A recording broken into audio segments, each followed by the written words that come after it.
오늘 우리에게 주시는 하나님의 말씀은 빌립보서 4장 10절에서 13절까지 말씀입니다. 한 절씩 교독하겠습니다. 내가 주 안에서 크게 기뻐함은 너희가 나를 생각하던 것이 이제 다시 싹이 남이니 너희가 또한 이를 위하여 생각은 하였으나 기회가 없었느니라.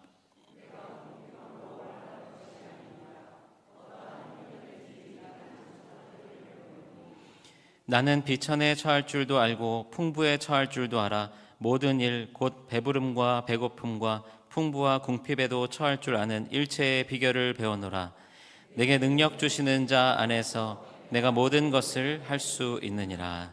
아멘. 오늘 이 시간에는 하나님의 능력으로 사는 인생이라는 제목으로 빌립보서 4장의 말씀을 나눕니다.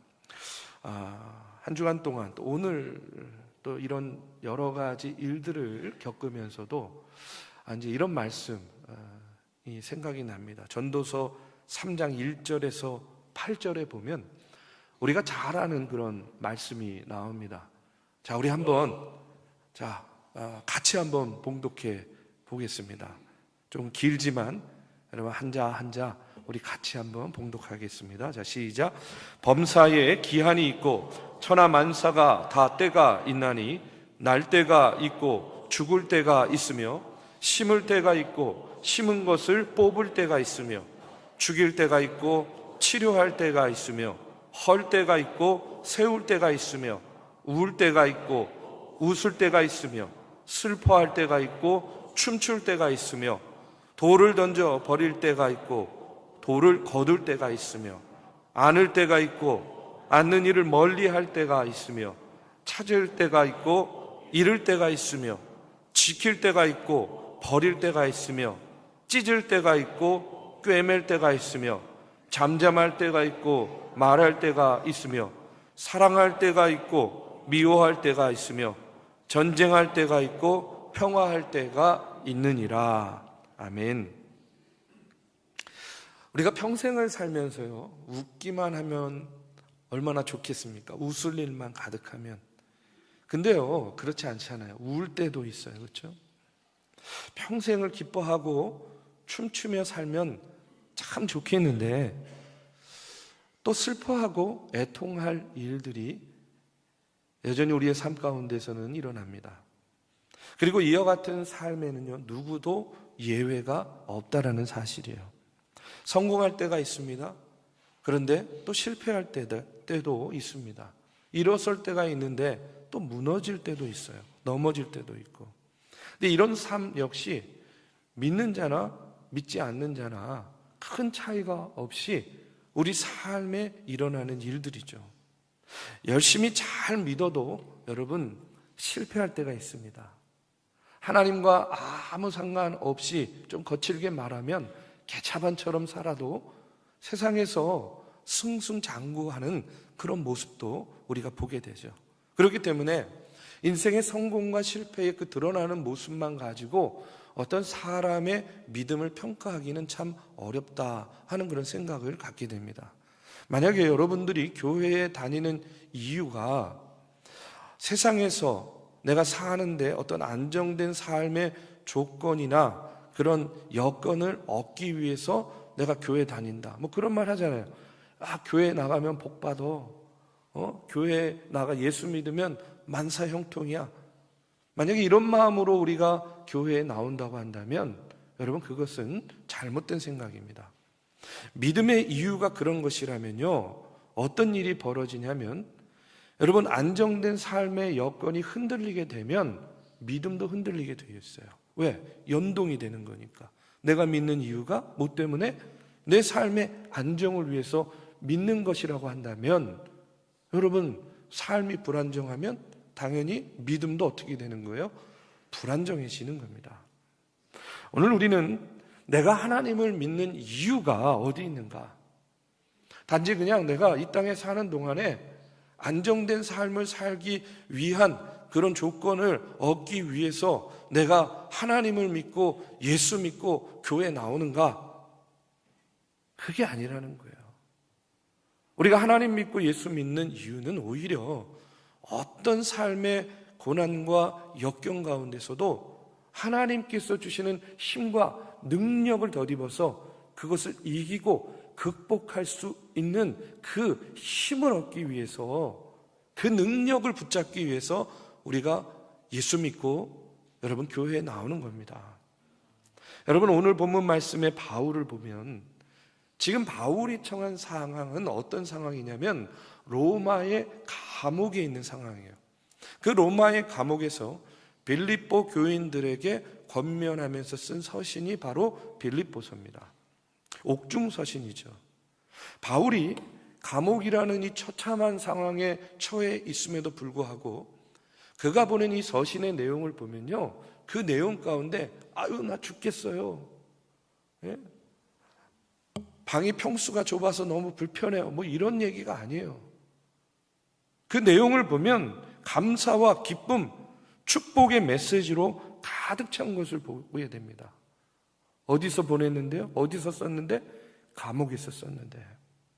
바울이야말로 그렇기 때문에 어떤 상황 가운데서도 하나님의 능력을 믿고 의지하였기 때문에 이런 고백을 할 수 있었다는 거예요. 그래서 오늘 말씀을 통해서 이 시간 바울의 모습을 통해서 하나님의 능력으로 사는 사람 어떤 모습인가 하는 것을 여러분과 함께 나누고자 합니다. 먼저 오늘 10절에 보면 바울은요 이렇게 고백합니다. 내가 주 안에서 크게 기뻐함은 너희가 나를 생각하던 것이 이제 다시 싹이 남이니 너희가 또한 이를 위하여 생각은 하였으나 기회가 없었느니라 하고 이렇게 고백해요. 여러분, 바울이 지금 어디라고요? 어디에 있다고요? 감옥이에요. 그러면 감옥에서 뭐 그리 기뻐할 일이 있겠습니까? 그렇죠? 무슨 기쁜 일이 있겠어요? 그런데 바울은 지금 어떻게 고백합니까? 내가 주 안에서 크게 기뻐한다 이렇게 말하고 있어요. 이 고백을 보면 사도 바울이 어떤 마음을 갖고 있는지, 어떤 사람인지 알 수 있어요. 사도 바울은 어떤 상황 가운데에서도 모든 것들에 대한 감사와 기쁨을 고백하는 사람, 감사와 기쁨의 조건을 찾는 사람, 감사와 기쁨을 끄집어내는 그런 사람이었다는 겁니다. 여러분, 비슷한 예가 또 나옵니다. 사도행전 16장에 보면 바울과 실라가 빌립보에서 복음을 전하다가 감옥에 갇히게 됩니다. 뭐 큰 잘못을 저질러서 감옥에 갇힌 것이 아니라 귀신 들려가지고 점을 치는, 우리식으로 말하면 무당이죠. 그러니까 귀신의 힘을 빌어가지고 점치는 그 무당 같은 여인이 있었는데 이 여인에게 들린 귀신을 쫓아내준 거예요. 잘한 겁니까? 잘못한 겁니까? 잘한 거죠. 여러분 좀 반응을 좀 하세요. 좀 물어보면. 예. 잘한 거예요. 잘한 일이죠. 귀신을 쫓아냈는데. 그런데 문제가 뭐냐면 이 여종의 주인들이요, 수입이 줄은 거예요. 왜? 점을 못 치니까. 무슨 얘기인지 아시죠? 그래가지고 엉뚱한 이유를 들어가지고 바울과 실라를 감옥에 가둔 거예요. 여러분 억울합니까? 얼마나 억울한 일이에요. 얼마나 황당한 일입니까? 선한 일을 하다가 어떻게 된 거예요? 감옥에 갇혔어요. 자, 그런데 여러분 보십시오. 바울은 그 감옥에 갇혀 있는 순간에 어떤 모습을 보이냐면 사도행전 16장 25절에 보면 한밤중에 바울과 실라가 기도하고 하나님을 찬송하며 죄수들이 듣더라. 여러분 지금 뭐 하고 있어요? 너무 억울하고 너무 황당하게 감옥에 갇혔는데 그들이 기도했대요. 하나님을 찬송했다. 이렇게 나오고 있습니다. 그러면 무엇을 기도하고 무엇 때문에 바울이 이 감옥에서도 하나님께 찬송을 드릴 수 있었을까? 저는 그런 생각 한번 해봤어요. 바울이 다메섹 도상에서 여러분 예수님 만나잖아요. 그런데 그 예수님을 부인하던 사울이 예수님을 만나가지고 이제 사도 바울로 바뀌어진 거예요. 예수 믿는 사람을 핍박해서 감옥에 가뒀던 자신이 이제는 예수 때문에 핍박받아서 감옥에 갇힌 거예요. 사울아, 사울아, 네가 왜 나를 핍박하느냐? 예전에는 자신이 핍박하는 자였다니까요. 그런데 지금은 어떤 상황이에요? 내가 예수님 때문에, 예수님을 위해서 내가 핍박을 당하고 있구나, 이렇게 생각하니까 뭐가 생기는 거예요? 감사가 생기는 거예요. 찬송을 돌릴 수 있는 거예요. 옛날에는 내가 내 잘못으로 인해서 하나님께 소위 말해서 얻어 터졌는데 지금은 그게 아니에요. 지금 당하는 고난은요, 그 이전에 당했던 고난의 질과 내용이 완전히 달라진 겁니다. 여러분 생각해 보세요. 내 잘못, 내 범죄로 인해서 당하는 고난과 주님의 복음을 전하다가 당하는 고난, 여러분 이게요, 질적으로 얼마나 차이가 납니까? 내가 언제 주님을 위해서 감옥에 갇힌 적이 있었는가? 내가 언제 주님 때문에 이렇게 핍박받은 적이 있었는가? 이제까지 그런 고난이 없었는데, 그런데 감옥에 갇히게 되니까 바울이요, 어떤 마음이 드냐면 이런 거예요. 하나님 감사합니다. 내가 이런 모습으로라도 하나님께 쓰임받게 되어서 참 감사합니다. 이런 마음이 드니까 뭐가 나와요? 기도가 나오고, 뭐가 나와요? 찬송이 나오는 거예요. 이런 낙관적인 태도로 삶을 살다 보니까 여러분, 그의 삶 가운데에서는요, 어떤 환경이냐가 중요하지 않아요. 어떤 환경에서도 기쁨이 있고 찬송이 나오는 거예요. 그래서 저는요, 이렇게 목회하면서 보면요, 절대 기쁨을 누리는 그런 성도님들이 있어요. 순간적인 기쁨이 아니라 절대 기쁨. 상황과 환경에 상관없이 좋을 때도 기쁘고 너무 어려울 때도 그냥 그 기쁨과 감사를 잃지 않는 절대 기쁨을 누리는 그런 성도들을 보면요, 어떤 분들이냐면 떨어질 때까지 떨어져 보신 분들, 좀 쉬운 말로 하면요, 바닥까지 내려가 보신 분들, 아무것도 없고 죽음 직전까지 가본 분들, 그런데 하나님이 나를 살려주시고 하나님이 나를 다시 재기하게 해주시고 하나님이 나를 다시 세워주신 그 경험이 있는 사람들은요, 자기가 지금 누리고 있는 상황과 형편이 어떠하든지 그것과 상관없이 뭐가 있어요? 감사가 있다는 거예요. 기쁨이 있다는 거예요. 원망, 억울함, 사람들의 평가, 뭐 이런 거요, 중요하지 않아요. 그래서 여러분, 바울은 지금 이제 어디까지 가냐면 이렇게까지 가는 거예요. 예를 들어서 어떤 사람이 뭐 저에게 너 죄인이지, 너 이런 잘못했지 막 하면서 저의 잘못된 거, 뭐 죄의 목록을 막 쫙쫙쫙쫙쫙 막 이렇게 이야기해요. 그러면 처음에는 막 예, 그렇죠, 전 죄인이죠, 전 잘못한 거 많아요. 그런데 막 듣다 보니까 뭐 그런 것까지 막 이렇게 잘못했다 그래? 뭐 이런 것까지 트집을 잡어? 뭐 이 정도가 이렇게 뭐 그렇게 욕을 먹어야 되는 죄인가? 잘못인가? 이런 생각이 드는 거예요. 쉽게 말하면 억울한 거예요. 그러면 어떻게 됩니까? 인정하지 않게 되는 거예요. 인정하지 않아요. 억울하니까 변명하려고 하고 인정하려고 하지 않습니다. 그런데 여러분, 바울은 그러지 않았다는 거예요. 오히려 한술 더 떠서 바울은 자신에 대해서 뭐라고 이야기를 하냐면, 디모데전서 13장 13절에 보면 내가 전에는 비방자요, 박해자요, 폭행자였다라고 이야기해요. 그리고 15절에 보면요, 우리가 잘 아는 고백이 나옵니다. 죄인 중에 내가 뭐라는 거예요? 괴수라는 거예요. 괴수. 바울은 자기 자신에 대해서 어떻게 인식하고 있었냐면, 세상 사람들이 나를 욕하고 비난하는 것보다 나는 더 훨씬 더 죄인이다라는 그런 죄성에 대한 깊이 있는 인식이 있었다는 거예요. 내가 나를 생각해 보면 당신들이 나를 죄인이라고 하는 것보다 나는 더 많은 죄를 지었습니다. 나는 더 많은 잘못을 저질렀습니다. 여러분, 죄인 보고 죄인이라고 하고 잘못을 저지른 것에 대해서 잘못됐다고 이야기하는데 억울할 게 뭐가 있어요? 그렇죠? 억울하면 안 되는 거죠, 오히려. 그렇기 때문에 바울은 전혀 억울해하지 않았다는 거예요.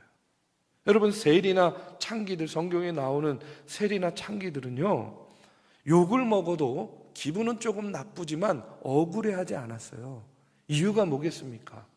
자신들이 죄인인 것을 아니까, 스스로 자신들의 죄성을 인정하니까. 그래서 뭐 나쁜 놈 막 이렇게 욕을 먹어도 그냥 별로 상관 안 해요. 상처 안 받습니다. 왜냐? 나는 더 나빠, 나는 더 죄인이야 라는 그런 자기 인식이 있기 때문에, 이게 바로 앞에서 말씀드린 바닥 체험이라는 거예요. 바닥까지 내려갔기 때문에. 근데 여러분, 우리도 마찬가지 아닙니까? 여러분, 우리도 바닥 아니에요? 우리도 절망적인 존재입니다. 내가 생각한 나보다 더 절망적인 존재예요. 그런데 주님이 그런 나를 찾아와서 건져 주신 거예요. 그리고 귀하다 해주시는 겁니다. 우리를 구원해 주신 거예요. 그런데 여러분, 어떻게 감사가 안 나올 수 있어요? 어떻게 기뻐하지 않을 수 있겠습니까? 여러분, 바닥에 있는 우리를 주님께서 찾아와 주셔서 건져 주시고 귀하다 여겨 주시고 구원해 주셨다니까요. 표정 좀 푸세요. 기뻐해야죠. 감사해야죠. 예?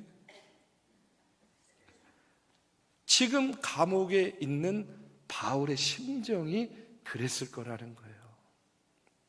나는 나쁜 놈이고 나는 죽어 마땅한데 예수님이란 분이 오셔서 나를 다메섹에서 만나 주신 거예요.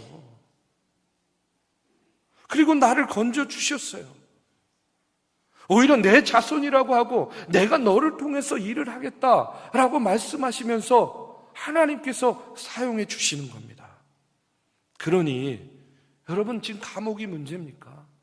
인생의 바닥이 문제예요. 기뻐할 수밖에 없고 찬송할 수밖에 없고 감사할 수밖에 없는 것이죠. 저는 오늘 이 바울의 모습을 보면서 다시 한번 깨닫습니다. 우리가 하나님의 능력을 경험하는 자리는 어디인가? 여러분, 어디에, 어느 위치에, 어느 레벨에 있어야 우리가 하나님의 능력을 제대로 경험할 수 있을 것 같습니까? 높은 자리에 있어야 될까요? 명예로운 자리에 있어야 될까요? 남들이 알아주는 자리에 있어야 될까요? 여러분, 우리가 하나님의 능력을 온전히 경험할 수 있는 자리는 어디냐? 인생의 바닥이라는 거예요. 삶의 바닥을 체험하는 것, 그렇기 때문에 중요합니다. 바닥까지 내려가 보면 하나님의 능력을 더 깊이 체험하게 되는 거예요. 그래서 입술의 고백뿐만 아니라 내가 정말로 죄인 중에 괴수입니다, 크게 깨달아지는 거예요. 그런 존재를 이렇게 세우신 주님의 그 은혜와 사랑이 느껴지는 것, 여러분, 이것이 복음 아니겠어요? 하나님께서 주시는 복음의 능력은 바로 그런 거라는 거예요. 그래서 여러분, 인간의 고난이 하나님에게는 구원의 기회가 되는 겁니다. 여러분, 우리가 잘 아는 탕자의 비유도 한번 보세요. 둘째 아들 바닥까지 내려갔잖아요. 그렇죠? 인생의 바닥을 경험합니다. 근데 그가 자신은 정말로 무슨 욕을 먹든지 간에 더 나쁜 인간이다 라는 그런 자기 인식을 하게 되니까 뭐라고 고백을 하냐면, 누가복음 15장 18절에서 19절에 보면 이렇게 이야기해요. 내가 일어나 아버지께 가서 이르기를, 아버지, 내가 하늘과 아버지께 죄를 지었사오니 지금부터는 아버지의 아들이라 일컬음을 감당하지 못하겠나이다. 나를 품꾼의 하나로 보소서 하리라. 이렇게 고백해요. 아버지께 돌아갔을 때 아들이 아니라 품꾼 중에 하나로 여겨줘도 좋다는 거예요. 인생의 바닥을 경험하니까. 그런데 그 아들을 아버지는 어떻게 합니까? 안아주고 맞아주고 송아지 잡고 잔치 베풀어 주는 거예요. 아니, 그러니 어떻게 감격하지 않을 수 있겠습니까? 어떻게 기뻐하지 않고 어떻게 감사하지 않을 수 있겠냐는 거예요. 그런데 여러분, 집안에 있는 형을 한번 보십시오. 형은요, 소위 말해서 다 가진 사람이에요. 다 누린 사람이에요. 그런데 동생을 쫓아내지 않은 그 사실 하나만으로 아무리 다 가지고 아무리 잘해줘도 원망하고 불평합니다. 만족할 수 없는 인생을 사는 거예요. 여러분, 그렇기 때문에 절대 기쁨이 무엇이냐면 하나님이 내 삶 가운데 왜 나를 이렇게 바닥까지 떨어뜨리는가? 왜 나를 이렇게 바닥에 체험을 하게 만드시는가? 그 이유는 뭐냐? 여러분에게 절대 기쁨을 누리게 하기 위해서다. 절대 기쁨. 그래서 깊은 고난에 빠져 있는 사람들 보면요, 여러분 묘한 게 있습니다. 깊은 절망과 고난에 빠져 있음에도 불구하고 생각보다 그 안에 기쁨을 잃지 않는 경우를 보게 돼요. 죽음 직전에 갔던 분들 있잖아요. 뭐 암이나 어떤 다른 중한 병 때문에 여러분 죽음 직전에 갔던 분들, 그런 분들 보면요, 참 묘한 게 그 안에 감사가 있어요. 왜 그렇습니까? 인생의 바닥까지 갔어요. 죽음 직전까지 갔어요. 그런데 예수님의 그 은혜로 다시 일어난 거예요. 치유되고 회복된 거예요. 그 경험을 갖게 되니까 진짜 기쁨이 나오는 겁니다. 진짜 감사가 나오는 거예요. 여러분, 기쁨은 좋은 일만 있는 사람들이 기뻐하는 게 아니라는 겁니다. 내가 인생의 바닥 가운데에서 구원받았던, 다시 일어났던 그 체험이 있는 사람들, 그 사람들 속에 최고의 기쁨, 최고의 감사가 나오게 된다는 거예요. 저는요, 저와 여러분이 하나님 앞에서 여러분 이런 절대 기쁨을 누릴 수 있는 그런 믿음의 사람들 되시기를 주님의 이름으로 축복합니다. 이제 바울은 모든 상황에서 자족을 배웠다라고 고백을 하고 또 이렇게 고백해요. 13절에 보면 내게 능력 주시는 자 안에서 내가 모든 것을 할 수 있느니라 하고 이렇게 고백합니다. 자, 바울은 그 인생의 바닥에서 그 인생 가운데 닥쳐오는 모든 그 문제들을 대할 때마다 어떤 생각을 하냐면 할 수 있다라는 생각을 한 거예요. 할 수 있습니다. 이길 수 있습니다. 다른 말로 하면 축복을 통해서도 고난을 통해서도 무엇인가 얻는 게 있다라고 생각한 거예요. 그러니까 할 수 있는 거죠. 그래서 바울이 뭐라고 고백하냐면 빌립보서 1장 12절에 보면 형제들아, 내가 당한 일이 도리어 복음 전파의 진전이 된 줄을 너희가 알기를 원하노라, 이렇게 이야기해요. 로마의 감옥에 갇힌 상황 속에서도 이것이 복음 전파에 도움이 된다 라고 생각하는 거예요. 할 수 있다, 얻는 게 있다. 고난을 어떻게 해석하는 겁니까? 축복으로 해석하는 겁니다. 로마서 8장 18절에도 현재의 고난은 장차 우리에게 나타날 영광과 비교할 수 없도다. 고난은 일시적인 것이고 그 이후에 주어지는 영광은요, 이것과는 정말로 비교할 수 없을 정도라는 거예요. 여러분 믿으시기를 바랍니다. 저는 이런 마인드가 굉장히 중요하다고 생각해요. 어떤 마인드냐? 내가 이 시련을 통해서 무엇을 얻을 수 있을까라는 생각이에요. 지금 내가 이 시련을 통해서 무엇을 얻을 것인가? 여러분, 그것이 바울의 태도였다는 거예요. 가난해도 괜찮아. 가난을 통해서도 얻는 것이 있으니까. 핍박을 받아도 괜찮아. 핍박을 통해서도 내가 얻는 것이 있으니까. 감옥에 있어도 괜찮아. 감옥에서도 나에게 얻는 것이 있으니까. 여러분, 이것이 바로 바울의 모습이라는 거예요. 필립스라는 목사님이요, 그래서 이런 말을 했습니다. 시련을 침입자라고 생각하지 말아라. 오히려 시련을 친구라고 생각해라. 왜냐하면 시련만큼 우리에게 많은 것을 가르쳐주는 스승은 없기 때문이다. 이렇게 이야기했어요. 여러분, 공감되는 말이에요. 왜 시련이 우리 인생의 최고의 스승이 됩니까? 여러분, 시련과 고통의 때에 진짜 스승이 누구인지, 진짜 충신이 누구인지, 진짜 친구가 누구인지를 알게 되잖아요. 그렇죠? 여러분, 교회도 마찬가지예요. 교회가 어려울 때 진짜 좋은 동료가 누구인지, 진짜 성도가 누구인지가요 드러나게 돼 있거든요. 가정도 마찬가지입니다. 가정이 어렵고 힘들 때에 여러분, 진짜 좋은 남편, 진짜 좋은 아내가 어떤지 알게 되는 거예요. 여러분, 얻는 게 있습니까? 없습니까? 시련 가운데 있죠. 왜 없습니까? 어떤 상황 속에서도. 그렇기 때문에 바울은 내가 모든 것을 할 수 있다. 다른 말로 하면 어떤 상황도 나에게는 얻는 것이 있다라고 고백을 하는 거예요. 이것이 바로 바울의 태도였습니다. 사도 바울은 12절에서 이렇게 고백합니다. 내가 궁핍으로 말하는 것이 아니라 어떠한 형편에든지 나는 자족하기를 배웠노라. 나는 비천에 처할 줄도 알고 풍부에 처할 줄도 알아. 모든 일 곧 배부름과 배고픔과 풍부와 궁핍에도 처할 줄 아는 일체의 비결을 배웠노라. 사도 바울은요, 모든 환경 속에서 자족하기를 배우고 일체의 비결을 배웠대요. 한마디로 뭐냐?